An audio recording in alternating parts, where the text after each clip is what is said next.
আল্লাহ পাক বলেন, আমি আল্লাহ দুনিয়ার সমস্ত মানুষদেরকে আমি আল্লাহ অত্যন্ত সুন্দর অবয়ব দিয়ে তৈরি করলাম বলে তাদের দৈহিক গঠন আমি আল্লাহ অত্যন্ত মানসম্মত করেছি।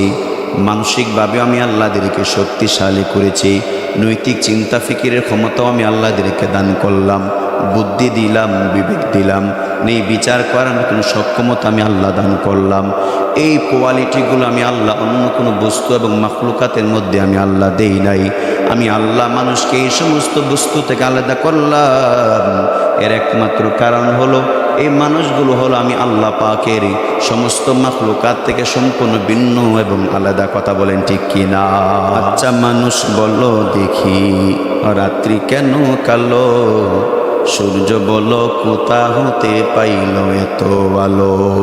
ফুলগুলো সব নানান রকম কেমন করে হয়? পাতাগুলো সবুজ বটে ফুলের মতন নয়। দুধ কেন এত সাদা, মরিচ কেন জাল? আমগুলো সব পাকলে পড়ে কেমনে হয় তালাল? আমরা সবাই বাস করি ভাই এই দুনিয়ার রঙ্গে, হাতের রেখা আর চেহারা মিলে না কারো সঙ্গে, আর মিলে না কথার ধরন আঙ্গুলেরও টিপ। আল্লাহ তাআলা একজন আছেন প্রমাণ হলো ঠিক। আল্লাহ তাআলা একজন আছে না নাই? এই আল্লাহ তাআলা আপনাকে আমাকে তৈরি করলেন, ডেকে ডেকে বলেন, গোলাম তোমাদেরকে আমি আল্লাহ তাআলা অত্যন্ত অবয়ব সুন্দর অবয়ব দিয়ে তৈরি করলাম। এর মৌলিক কারণ হলো কেন আমার আল্লাহ তাআলা তৈরি করলেন। সূরাতুজ জারিয়াতের 56 নম্বর আয়াতের মধ্যে আমার আল্লাহ স্পষ্ট করে ঘোষণা করে দিয়েছেন, এত সুন্দর করে আমি আল্লাহ তোমাদেরকে তৈরি করার কারণ হলো বান্দা, ওয়ামা খালাকুতুল জিন্না ওয়াল ইনসা ইল্লা লিয়াবুদুন।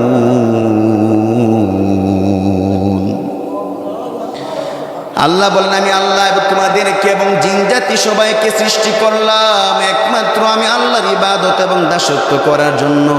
তোমার মাথাকে আমি আল্লাহ এত পাওয়ারফুল করে বানাইলাম বান্দা, যেই পরিমাণ নার্ভ এবং রক আমি আল্লাহ মাথাকে, এই মাথার মধ্যে স্তর করে আমি আল্লাহ সাজিয়েছি। এই মাথাগুলোকে, এই মাথার রকগুলোকে যদি দুনিয়ার বিদ্যুতের সেই যে তারগুলো আছে তার দ্বারা যদি কনভার্ট করা হইতো, তাহলে 100 তলা বিল্ডিং একজন মানুষের মাথার রগ দিয়া ভরে যাইত। দুনিয়াতে শুধু সংসার করার জন্য আমি আল্লাহ তোমাদেরকে বানাই নাই।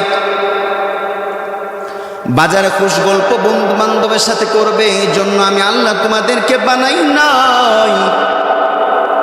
বিবি বাচ্চার সঙ্গে ঘর সংসার করবে এর জন্য আমি আল্লাহ শুধু তোমাদেরকে এই কারণে বানাই নাই। বানিয়েছে মৌলিক কারণ হলো তোমরা ইবাদত করবে, কোরআনের মতে চলবে, হাদিসের মতে চলবে, আমি আল্লাহর পথে চলবে, আমার নবীর তরিকাগুলো পরিপূর্ণভাবে তোমরা অনুসরণ করবে। এই জন্যই তো আমি আল্লাহ তোমাদেরকে অত্যন্ত সুন্দর করে বানিয়েছি। কথা বলেন ঠিক কিনা?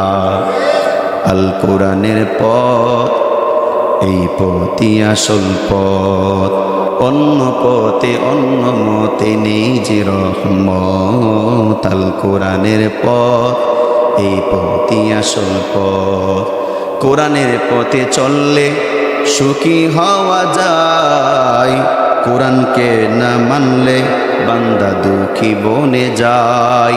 কোরআনের পথে চললে জান্নাতি হওয়া যায়, কোরআনকে না মানলে জাহান্নামী বনে যায়।